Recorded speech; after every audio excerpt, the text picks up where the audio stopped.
안녕하세요, 청취자 여러분. 이렇게 인사를 드리려고 하니 왠지 마음이 두근두근하네요. 저는 서울의 조용한 동네에 살고 있는 40대 주부입니다. 저에게는 이상한 것에 자부심이 있는 형님이 한 분 계신답니다. 오늘 들려드릴 이야기는 바로 제 형님에 대한 이야기인데요. 제가 그동안 당한 것도 많고 나름 소소한 복수를 한 부분도 있고 재미난 이야기들이 많아서 사연을 올려봅니다. 지금부터 기가 막힌 우리 형님을 퇴치한 이야기를 시작해 보도록 하겠습니다. 저는 어렸을 때부터 그냥 특출나게 잘하는 것도 없고 못하는 것도 없고 가난하지도 않고 부자인 것도 아닌 그런 평범한 삶을 살았습니다. 우리 주변을 둘러보면 누구나 한 명쯤은 있는 그런 평범한 애 있잖아요. 그게 바로 저였습니다. 단지 외동딸이었기 때문에 하고 싶은 건 한 번쯤 다 해볼 수 있고 갖고 싶은 것이 비싼 것만 아니라면 손에 쥘 수 있는 그런 아이였죠. 문방구에서 파는 열쇠고리라던가 연예인 책받침이라던가 그런 소소한 물건들을 사는데 주저가 없었다는 거였어요. 제가 뭐 어릴 때부터 명품을 휘감고 다니거나 한 건 아니었고 나름 학생들이 많이 쓰고 입는 브랜드들은 부모님께서 잘 사주셨었죠. 그냥 남들처럼 중고등학교 다니면서 친구들이랑 떡볶이 사 먹고 야자 땡땡이 치고 노래방 가고 대학에 다니면서 노트북 사고 친구들이랑 옷 구경하고 학교 앞 호프집에서 맥주도 한잔하는 그런 평범한 삶이요. 그런 저에게 중학교 시절부터 친하게 지내온 절친이 하나 있었습니다. 그 친구는 위로 오빠가 둘이나 있었는데요. 막내딸임에도 불구하고 항상 외동딸인 저를 부러워했습니다. 저는 혼자라서 외롭고 쓸쓸했던 적도 있어서 형제나 자매가 있었으면 좋겠다 싶은 생각을 꽤 오래 했었거든요. 그래서 오빠가 위로 둘이나 있는 친구가 저를 부러워한다는 사실이 크게 와닿지도 않고 왜 저런 생각을 하나 싶었죠. 알고 보니 제가 용돈을 5만 원 받을 때 친구는 한 달 용돈이 고작 5천 원이었다고 하더라고요. 위에 오빠가 둘이나 있었고 나이 차이가 있었으니까 학원비며 생활비며 돈이 많이 들어간다는 이유에서 막내딸에게는 자연스럽게 용돈을 많이 주지 못했던 것이었어요. 친구는 항상 삶에 대한 불평, 불만이 질비했고 저는 그것이 자연스럽게 내가 외동이기 때문에 혜택을 받는 거구나 하고 생각하게 되었습니다. 그 관계는 쭉 지속되었고 결혼할 때도 마찬가지로 같은 불평과 불만을 들어야 했습니다. 제가 친구보다 먼저 시집을 갔는데 우리 집 같은 경우는 제가 개혼이고 제 결혼식이 마지막 결혼식이지 않겠어요? 그래서 부모님께서 빵빵하게 지원을 해주셨습니다. 우리 남편이 둘째 아들이긴 했지만 집이 그럭저럭 꽤 괜찮게 살았기에 저희 집과 마찬가지로 지원을 잘 해주셨습니다. 호텔에서 손님들 많이 불러 결혼식을 했고 식대도 11만 원이었지만 부족함 없이 준비했습니다. 손님들이 양가에서 무척이나 많이 자리해 주셔서 북적북적하긴 했지만 호화스럽게 만인의 축하를 받으면서 성대하게 올렸습니다. 신혼여행도 몰디브로 다녀왔고 신혼집도 시댁에서 마련해 주신 덕분에 빚 없이 출발을 할 수 있어 매우 감사했죠. 혼수도 부모님께서 일일이 챙겨주셨기 때문에 저희 부부의 새 출발은 아무 평탄하게 이루어졌습니다. 거기다가 제 남편이 IT 기업에 다니고 있어서 연봉이 꽤 높은 직군이었고 저는 웹디자인 일을 하면서 외주 일도 받고 쇼핑몰 일도 받아서 했기에 수당이 짭짤했어요. 웹디자이너의 특성상 재택근무로 일을 하고 싶은 시간에 맞춰 마감만 지키면 상관없었기에 일정이 자유롭기도 했고요. 하지만 제 친구는 저와 전혀 다른 형태의 결혼식을 올렸습니다. 저 다음에 바로 결혼을 했기에 친구들 사이에서도 비교되기 시작했어요. 1시간 반마다 예약이 턱턱 잡혀있는 웨딩홀에서 결혼식을 올렸고 홀도 매우 작았으며 웨딩홀 이용 고객들이 전부 한데 모여 식사를 하는 분위기였죠.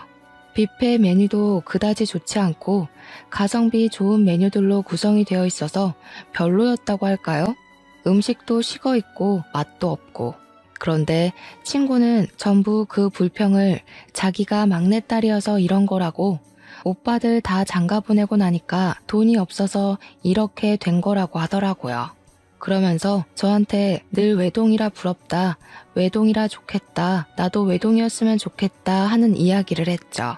저는 그 말이 지겨우면서도 친구를 위로해 주었어요.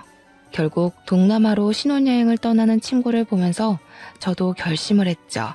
내 친구의 삶이 얼마나 고단하고 남을 부러워하는 마음이 연속되었는지 알았기에 아이는 하나만 낳아야겠다고 말이죠.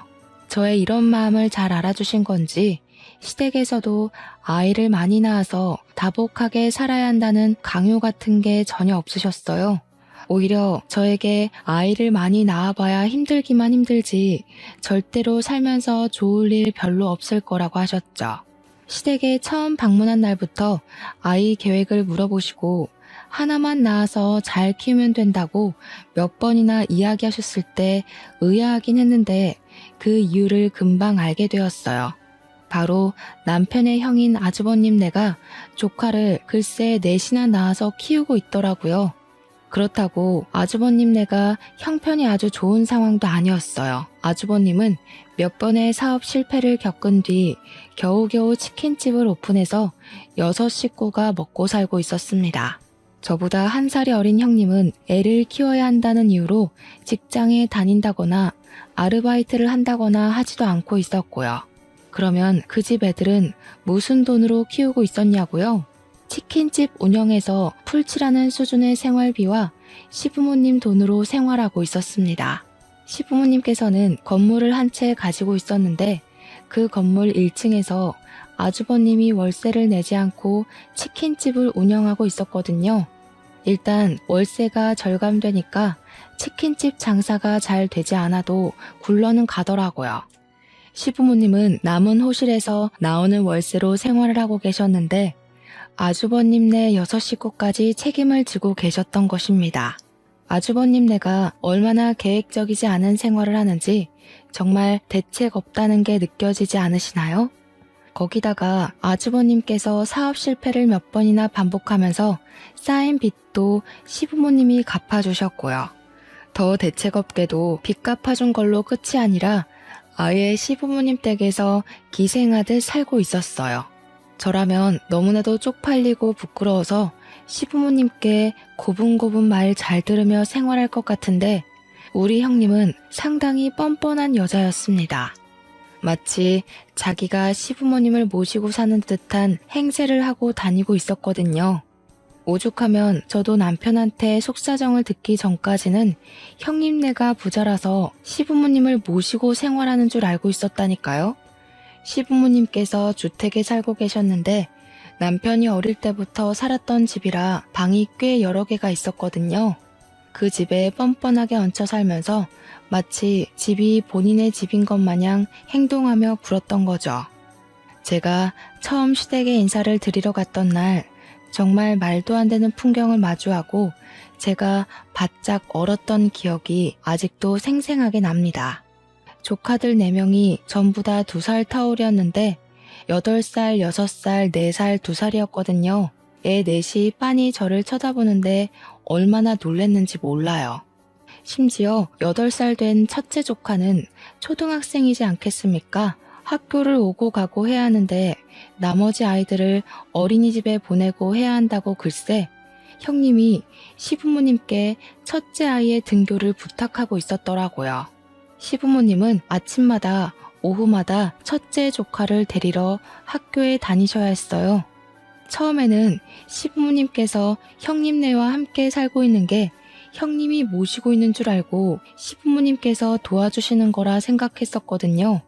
알고 보니 개뿔. 시부모님의 시간은 전혀 배려하지 않고 형님이 일반적으로 떠맡긴 거였더라고요. 그러면서 다복한 집에 시집 오는 게 축복인 거라고 저한테 으스대는데 이걸 다복이라고 할 수 있나 싶었습니다. 솔직히 여기서 제 속마음을 털어놓자면 무슨 애 낳는 기계도 아니고 뭔 애를 저리 줄줄이 낳았나 싶더라고요. 거기다가 애들이 하나같이 부산스럽고 말도 안 듣고 진짜 요즘 애들은 다 저런 건가 싶을 정도로 난리가 아니더라고요. 시부모님도 오죽하면 눈살을 찌푸리고 형님만 보고 있는데 형님은 우리 애들 잘한다 하는 얼굴로 바라만 보고 있었습니다. 저한테 웃으면서 우리 애들이 좀 활기차지? 숙모 온다고 신이 났나 보다. 우리 애들이랑 잘 놀아줘 하는 거예요. 저는 시댁에 인사를 드리러 온 건데 애들이랑 뭘 놀아주라고 하는 건지 의문이 들더라고요. 그래서 형님한테 그랬죠.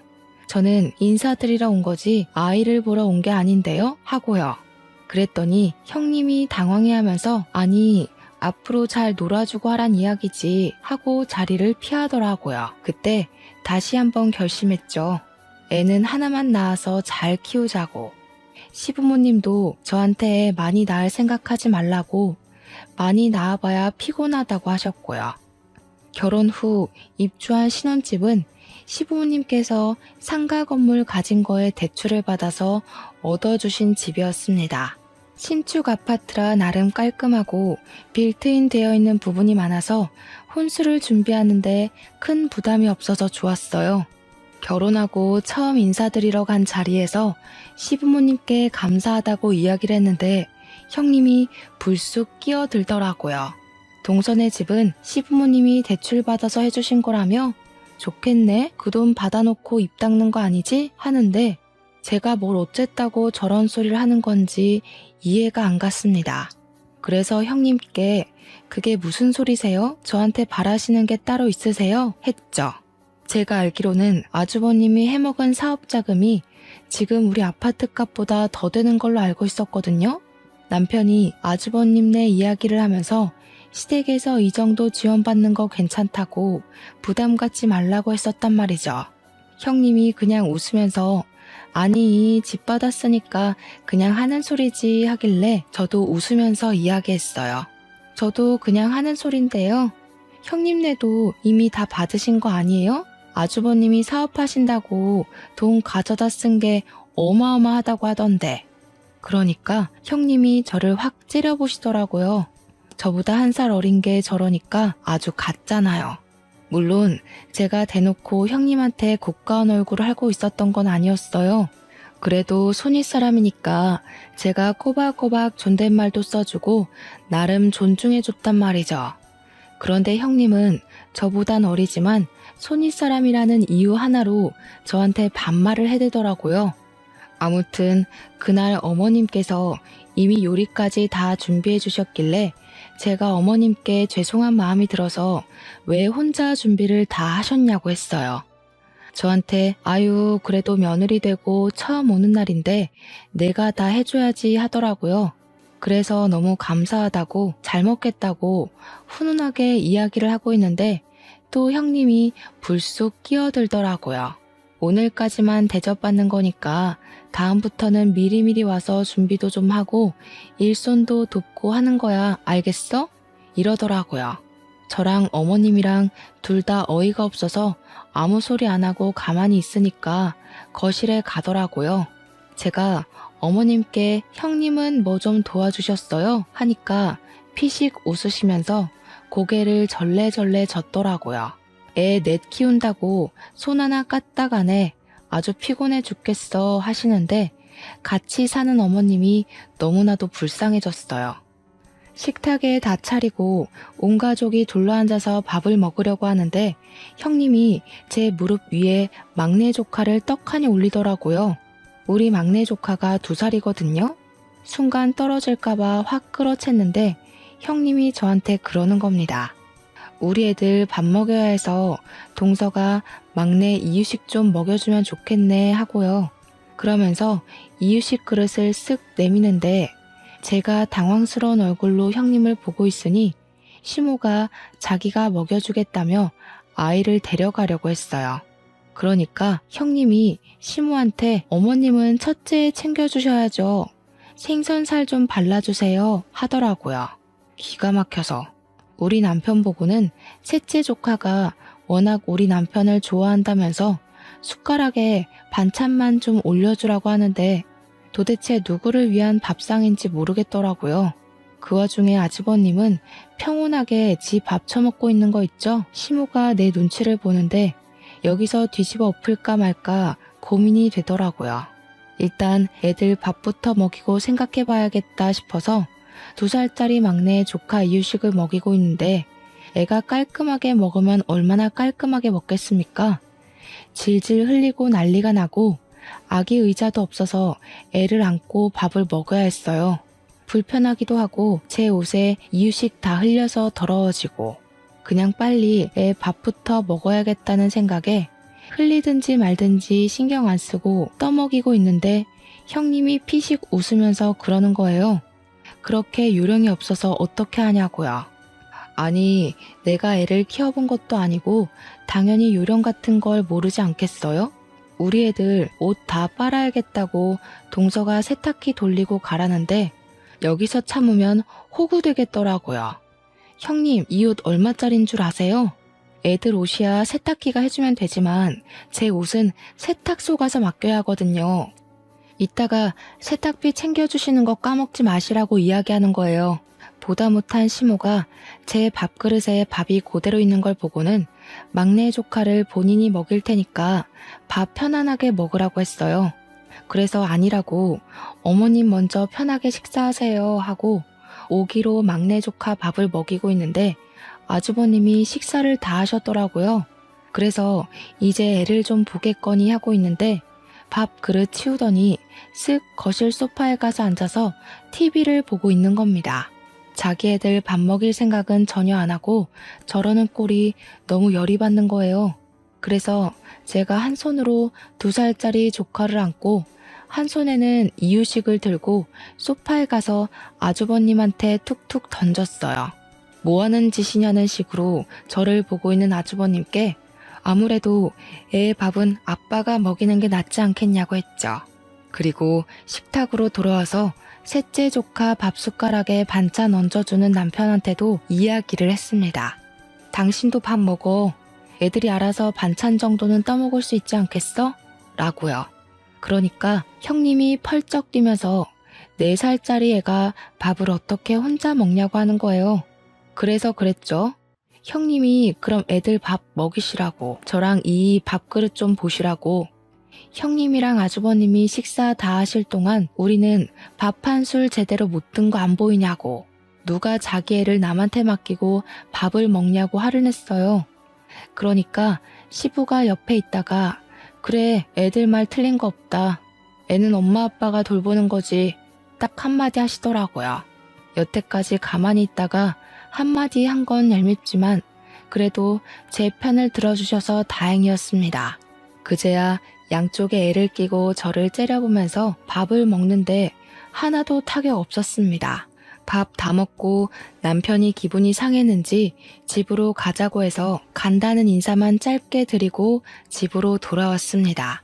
진짜 얼마나 피곤했는지 집에 오자마자 침대에 들어눕고 싶더라고요. 그날 처음으로 남편한테도 나는 애 낳으면 아들이든 딸이든 하나만 낳고 더는 낳지 않겠다고 선언을 했죠.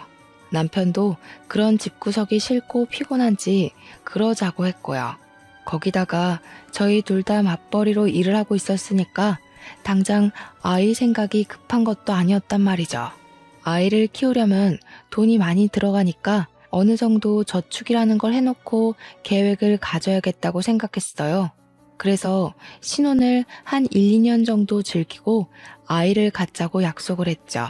그러던 어느 날 시부모님께서 지방의 친척 결혼식에 참석을 해야 한다고 내려가셨어요. 아니나 다를까 형님에게서 연락이 바로 오더라고요. 시부모님도 안 계신 마당에 집에서 밥이나 같이 먹으면서 수다를 떨자고 연락이 왔길래 알겠다고 했죠. 형님이랑 둘이서 만나본 적도 없고 하니까 어색하게 하겠지만 가족이니까 좀 친해져 볼까 하는 마음이 있었습니다. 형님도 반가운 목소리로 저한테 집에 놀러 오라고 초대를 했는데 무시하는 건 좀 아닌 것 같아서 남편이랑 같이 갔어요. 근데 집에 도착하자마자 진짜 의악 소리가 절로 날 정도로 집이 개차반이더라고요. 애들 셋은 거실에서 뛰어노느라 정신이 사나울 지경이었고 막내는 기어다니면서 온갖 물건을 다 헤집어 놓고 있었습니다. 물티슈를 다 뽑아놓지를 않나, 부엌에 들어가서 설탕을 꺼내서 흔들고 있지를 않나. 우리 형님이 그제야 조금 불쌍한 마음이 들어서 이걸 다 어찌 치우나 싶어서 보고 있는데 형님이 저를 부르시는 거예요.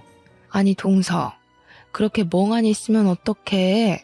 우리 애가 조미료라도 먹었으면 어떡할 뻔했어. 당장 와서 치워줘야지. 이러는 거예요.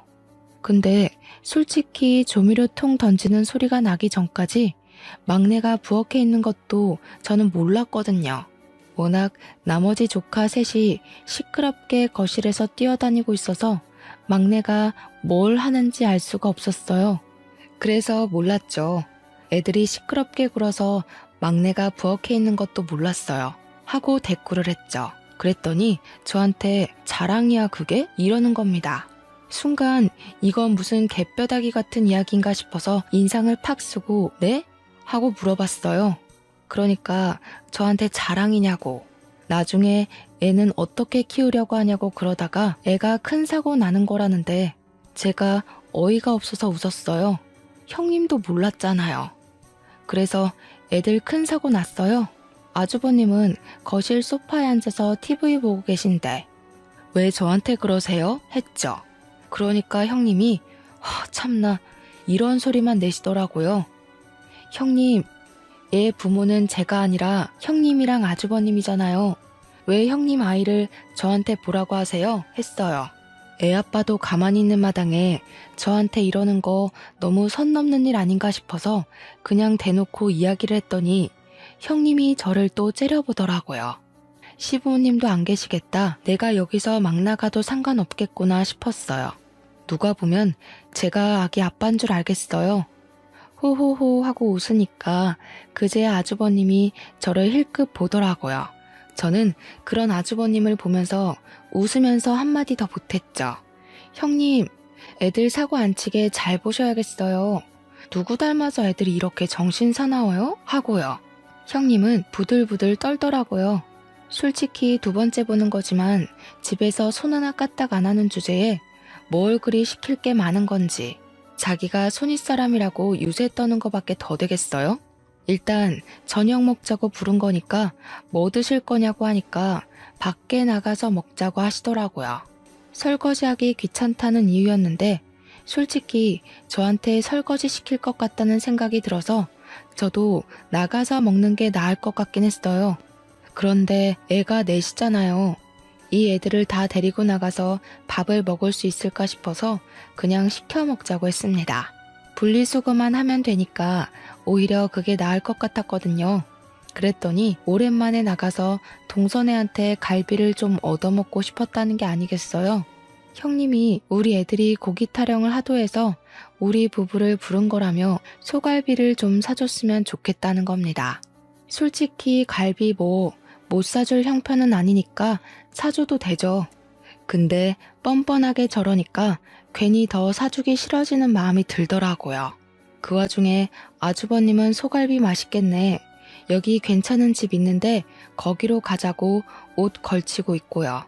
남편을 쓱 쳐다보니까 남편이 그냥 소갈비 한번 사주고 말자는 식으로 말하길래 알겠다고 했어요.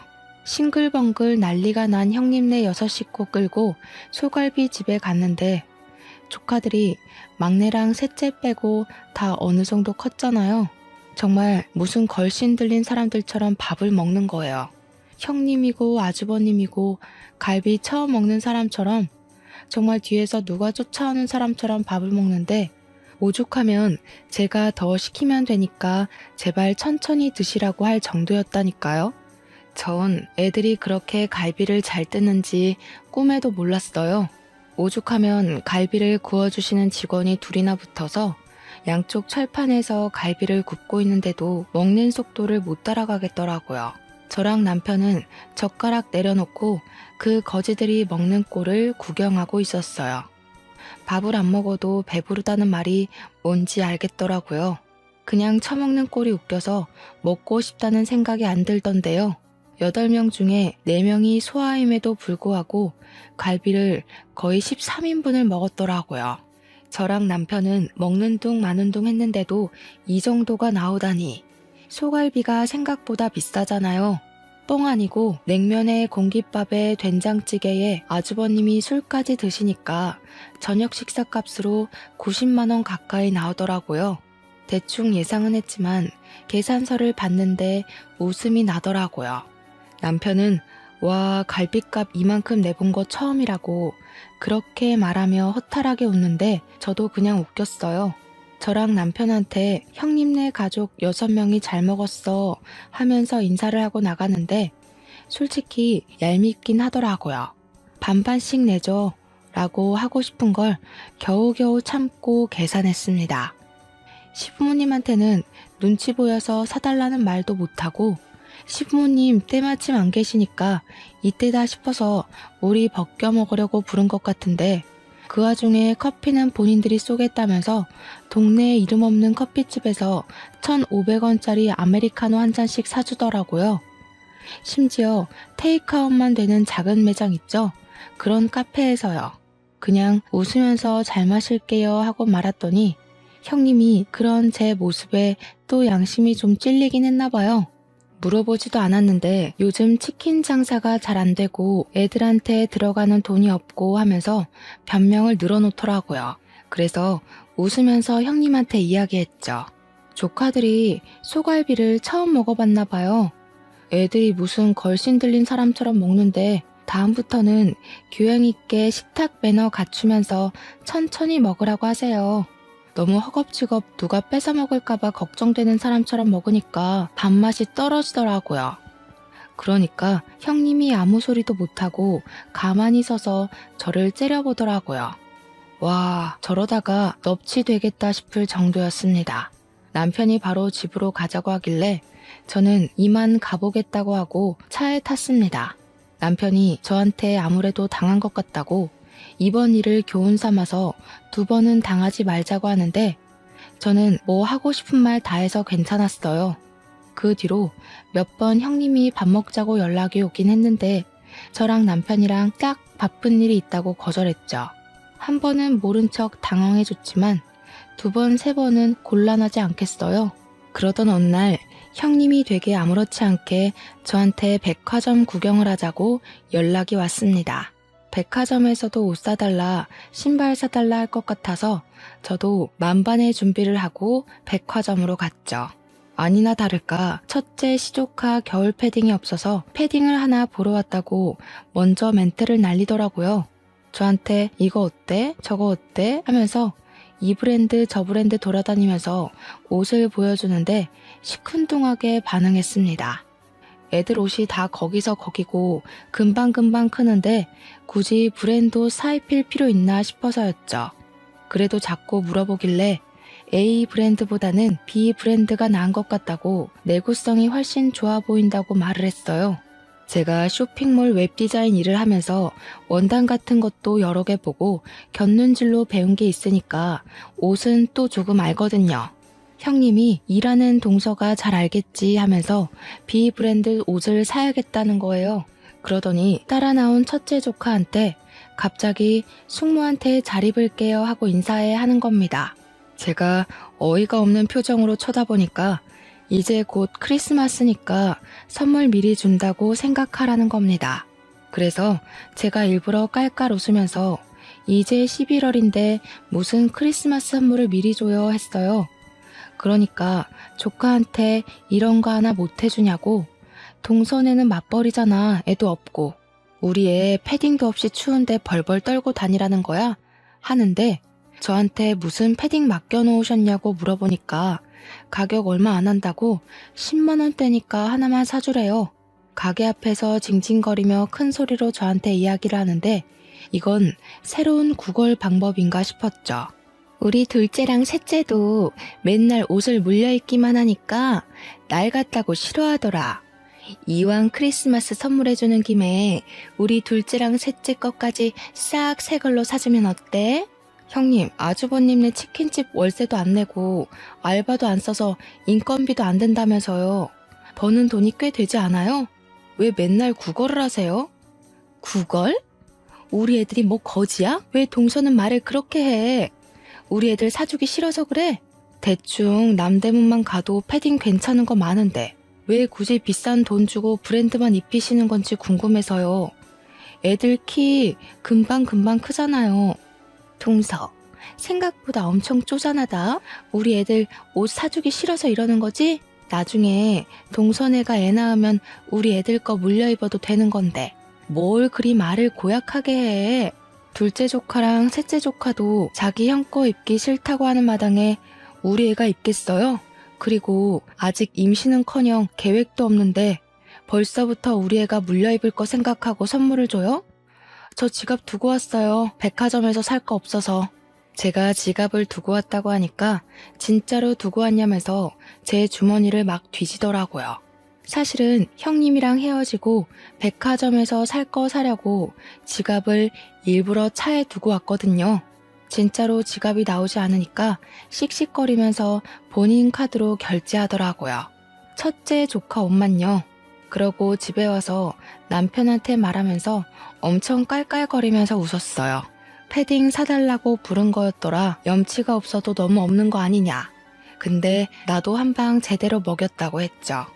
남편도 씩씩거리면서 자기가 형수한테 한마디 해야겠다고 하는 거 어차피 지갑 없어서 안 사줬으니까 내버려 두라고 했어요. 그렇게 한 달쯤 더 지나서 진짜 크리스마스가 왔고 다른 건 몰라도 시부모님 선물은 챙겨야겠다 싶어서 이것저것 준비를 했습니다. 저희 쇼핑몰에 엄청 질 좋은 올 코트가 나왔길래 어머님이 좋아하실 것 같은 딥그린 색상으로 한 벌 준비하고 홍삼이랑 영양제도 잔뜩 챙겨서 갔어요. 어머님께 크리스마스 선물이라고 코트를 보여드리니까 너무 좋아하셨어요. 좌르르 떨어지는 울코트 질감에 색상도 너무 고급스럽다고 무척이나 좋아하셨습니다. 아버님께는 등산 다니실 때 입기 좋은 가벼운데 내구성 좋은 방수 패딩 하나 해드렸더니 최고의 선물이라고 좋아하셨고요. 어머님께서 코트가 너무 비싸 보여서 이걸 어떻게 입고 다니냐고 너무 좋다, 예쁘다 난리가 나셨는데 형님이 또 불쑥 끼어들대요. 동서, 내 건 없어? 이러면서 입을 삐죽이는데 제가 왜 형님 걸 준비해야 하는지 그러면서 제가 웃으면서 형님이 아랫사람 선물을 준비하셨어야죠. 제 거는 준비 안 하셨어요? 했죠. 그랬더니 형님이 저한테 내가 동서보다 1살 어린 거 몰라? 하는 거예요. 제가 아무 소리 안 하니까 시모한테 가서 어머님 저 이거 한 번만 입어보면 안 돼요? 하더라고요. 시모가 우리 둘째 며느리가 사준 건데 그걸 네가 왜 입어보니? 하고 톡 쏘니까 같이 살면 나눠 입어도 되는 거 아니냐고. 그러더니 쏙 가져가서 지 몸에 걸쳐보는데 어머님이 키가 크시거든요. 형님은 정말 땅꼬마고요. 코트가 길게 늘어지는 그 모양이 꼭 어른 옷 훔쳐 입은 것 같고 웃기더라고요. 형님은 기장이 영 안 맞아서 남의 옷 훔쳐 입은 것 같고 별로네요. 어머님 드리는 거니까 꼭 혼자 입으세요. 그러니까 형님이 갑자기 서럽다면서 눈물을 뚝뚝 흘리는 거예요. 우리 없이 산다고 지금 무시하는 거지? 그렇게 마음을 곱게 쓰지 않으니까 애가 안 생기는 거야. 아이 낳고 사는 게 얼마나 다복한 건지 알아? 북적북적 사는 게 좋은 거라고. 나중에 우리 애들 다 커서 우리 가족 노후 준비할 때 동선에는 애 하나 없어서 손가락 빨고 있을걸? 애 많이 낳고 사는 게 애국하는 거야. 동선에는 매국노라고. 형님, 애 많이 낳고 사는 거 능력 있으면 좋은 거죠. 그런데 형님네는 능력도 없잖아요. 맨날 애들 구걸시켜서 얻어먹고 얻어 입히면서 그게 무슨 소리예요? 뭐? 구걸? 너 지금 우리 애들 거지 취급했어? 맞는 말이지 형수. 지난달에도 크리스마스 선물 내놓으라면서 패딩 사달라고 백화점에서 지갑 뒤지고 난리를 쳤다며. 그 말에 아주버님은 헛기침하고 시부모님은 무슨 소리냐고 되물어 보셨죠. 시모가 그 패딩 친정에서 사준 거라더니 둘째 며느리가 사준 거였어? 하고 물어보는데 제가 그건 아니라고 했어요. 알고 보니 그날 울며 겨자 먹기로 결제한 카드가 친정 부모님 카드였나 보더라고요. 패딩 하나에 13만 원대던데 그걸 자기 카드로 사기 싫어서 친정 부모님 카드로 산 형님도 알만하다 싶었죠. 시부가 가만히 이야기를 듣고 있더니 도저히 안 되겠다고 한 소리 하시더라고요. 큰며느리라는 게 애만 잔뜩 낳으면 뭐하냐고. 가정교육 하나 안 시켜서 애들이 맨날 말도 안 듣고 사고만 친다고요. 그렇다고 큰며느리가 집안일을 하나 경조사를 챙기나. 크리스마스라고 둘째 내가 선물 사오는 동안 첫째 내는 뭐 했냐고요. 선물은 바라지도 않은데 부모 등골이나 빼먹고 있다고. 부모한테 들러붙어서 기생충처럼 사는 너네 꼴도 보기 싫다. 이 집에서 너네가 아는 게 뭐가 있어? 그냥 썩 나가, 꼴 보기 싫으니까.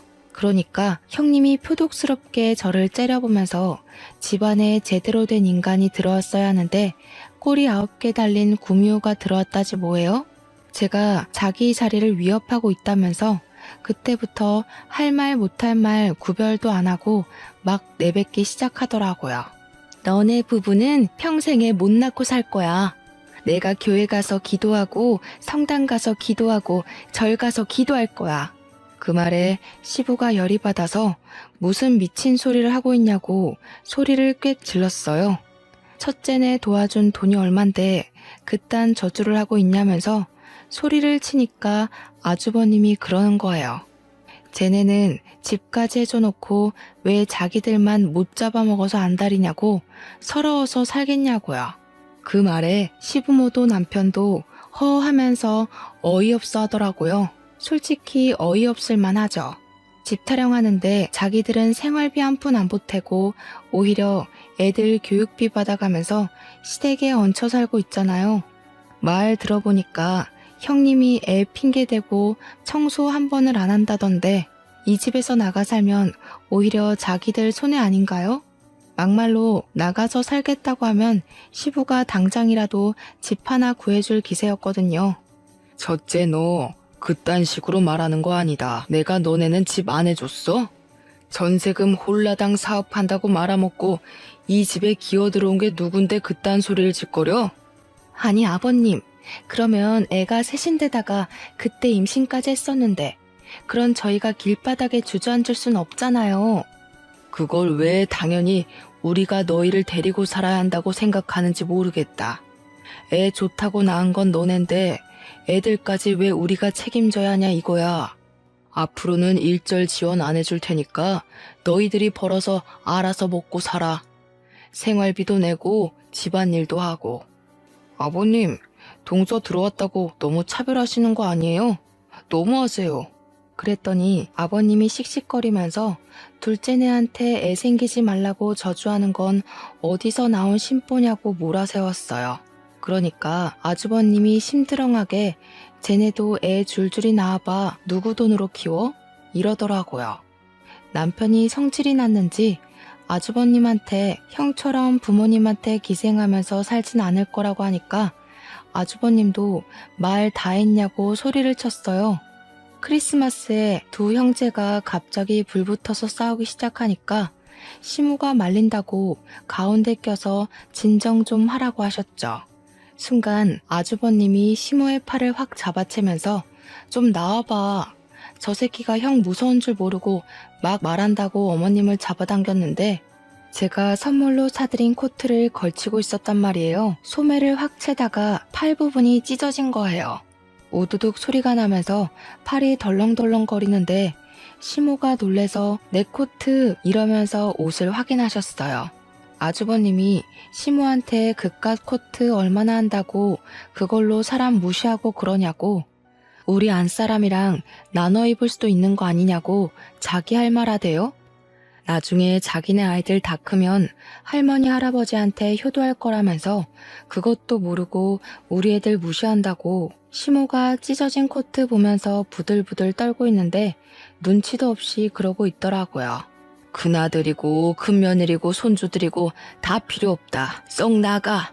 너희가 살면서 지금까지 나한테 이런 비싼 코트 한 벌 사줘 본 적 있니? 둘째 며느리가 챙겨준 게 처음이다, 처음이야. 시모가 소리를 지르면서 이야기하니까 온 가족이 얼어붙은 채로 가만히 시모만 쳐다보고 있었습니다. 너희가 맨날 우리한테 돈 주세요, 뭐 사주세요, 이런 것만 할 줄만 알았지. 우리한테 뭘 해줘 본 적 있니?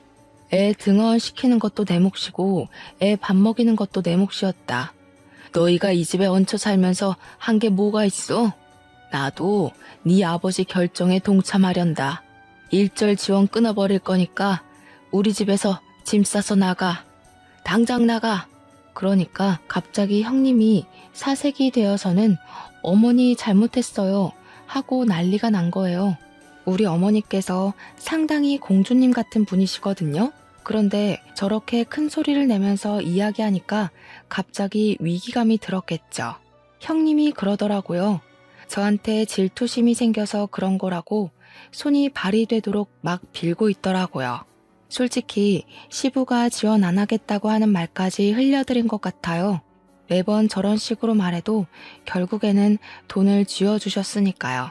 시모가 집 나가라고 하니까 그제야 발등에 불이 떨어진 거죠. 절대 못 나간다고. 자기들이 여기 아니면 어디 가냐고 하는데 시부가 코웃음을 치면서 그러더라고요. 치킨집도 앞으로 건물 월세 내고 쓰라고 너네도 벌만큼 버는 거 아니냐고 했어요. 정 오갈 데 없으면 친정이라도 가서 빌붙어서 살라고. 그러니까 아주버님이 월세 내면 우리 입이 6갠데 그럼 먹고 살 수 없다고 생활비도 안 남는다고 했죠. 시부가 자기 할 바 아니라고 여태 편히 봐줬으면 된 거 아니냐, 유지 못하겠으면 가게 빼라고 호통을 쳤어요. 시모는 그 와중에 소매 붙잡고 이걸 어쩌나 하고 있길래 제가 수선해서 드리겠다고 하고 코트를 챙겨서 살얼음판 같은 시댁을 나왔습니다. 시부도 속 시끄러우니까 이만 다들 나가보라 하셔서 남편이랑 같이 나왔죠. 형님네 보고도 당장 짐 싸라고 오늘부터 당장 안 보고 싶다고 하셨고요. 그렇게 크리스마스를 보냈고 형님네는 날 추워서 못 나가겠다고 버티고 있던 걸 시부모님이 손수 짐까지 싸서 밖에다가 내던졌다고 하더라고요. 결국 형님네는 친정으로 가게 됐고 방 한켠에 6 식구 다리도 제대로 못 벗고 자면서 눈칫밥 먹고 있다고 하더라고요.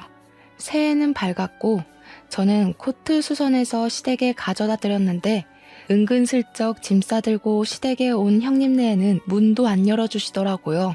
집안에서 형님네 갈 때까지 숨죽여 있는 동안 웃음이 얼마나 터졌는지 모르겠네요. 저한테 못 볼 꼴 다 보여서 미안하다고 하시는데 괜찮다고 그동안 속이 얼마나 상하셨겠냐고 위로하면서 여우짓 좀 했죠. 그렇게 6개월이 더 지나고 우리 부부는 계획대로 임신에 성공했고 지금은 임신 8개월 차 만삭에 다다르고 있습니다. 처음에 제가 아이 가졌다고 했을 때 시댁에서 좀 뜨뜨미시근하게 굴었는데 제가 임신하고 나서 남편이 정관 수술을 했거든요. 우리 인생에는 아이 하나뿐이라고. 시댁에 딱 공표하고 나니까 그제야 너무 잘했다고 축하해 주시더라고요. 아이 하나만 낳고 잘 살면 그걸로 됐다고 하시면서 우리 남편 보고 태어나서 제일 잘한 일이 정관 수술한 거라고 칭찬을 해주셨어요. 우리 남편은 이걸 좋아해야 하는 건지 말아야 하는 건지 모르겠다고 갸우뚱하고 있었고요. 형님네는 그 이후로 아직까지 시댁에 발은 못 들이밀고 있는데 제가 임신했다는 소식은 어디서 들은 건지 저한테 연락이 왔더라고요. 육아에 도움을 주겠다며 아기용품을 물려주겠다며 이리저리 연락하길래 저도 단호하게 쳐냈죠. 형님, 저희는 아이 하나만 낳을 거라서 이미 새 걸로 다 준비했어요. 육아 도움은 어머님이 주시기로 했고 여차하면 도움이 쓸 거라 괜찮아요. 그러고는 얄밉게 차단을 걸어버렸습니다. 저한테 저주란 저주는 다 퍼붓더니 고스란히 자기가 받아서 지금은 호되게 당하고 사는 중인 거죠 뭐. 이래서 마음을 곱게 쓰고 살아야 한다는 교훈을 다시 한번 얻게 되었네요. 아무튼 저의 이런 사연 어떻게 들으셨나요? 제 긴 사연 읽어주셔서 정말로 감사합니다.